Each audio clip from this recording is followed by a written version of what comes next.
Monday the 20th of May 2019, Paper 1 AS Chemistry.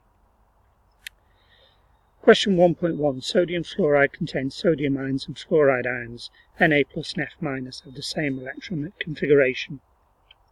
Explain why a fluoride ion is larger than a sodium ion. Well, if both atoms have the same electron configuration, they've got the same number of electrons, same number of shells, so the same amount of shielding.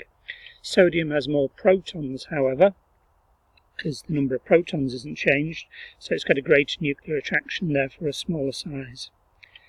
Explain in terms of structure and bonding why the melting point of sodium fluoride is high. Well, in sodium fluoride you've got Na plus and F minus, so they're oppositely charged ions. These attract strongly, that's called ionic bonding, and they're held in a regular ionic lattice, therefore a large amount of energy is going to be required to break these strong ionic bonds. H2F plus is formed when hydrogen fluoride gains a proton as shown in the equation. Name the type of bond formed when HF reacts with H plus. Well, H has got one electron and one proton. If it's plus, it's got no electrons now, so it's got no electrons to put into a bond. So the F donates both electrons into the bond, so it's called a dative or a coordinate bond. It's essentially a covalent bond. It's a shared pair of electrons between two atoms. However, both the electrons have come from the F atom, so both are from one of the atoms rather than each atom putting one electron in each. Shape of SbF 6 minus. Well, Sb is an element called antimony, and that's in group 5. If it's got a minus, it's gained an electron. So group 5, 5 electrons in the outer shell, minus means it's gained one. It's got 6 electrons in the outer shell.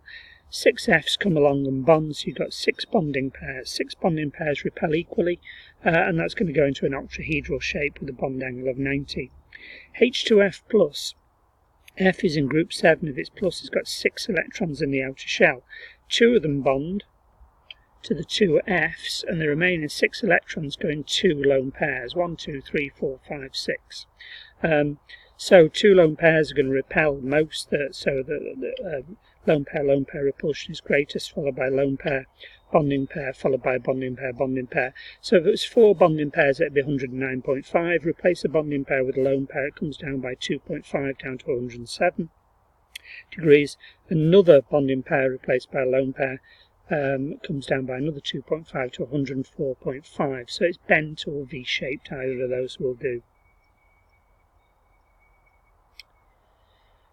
Bond enthalpies. Well, what you do for bond enthalpy, so the bond enthalpy, or the overall enthalpy, which is minus 179, equals the bond enthalpy of all of the reactants, so the strength of all the bonds on the left of the arrow. Take away the bond enthalpy of the products, take away the bonds on the right. So what have I got here?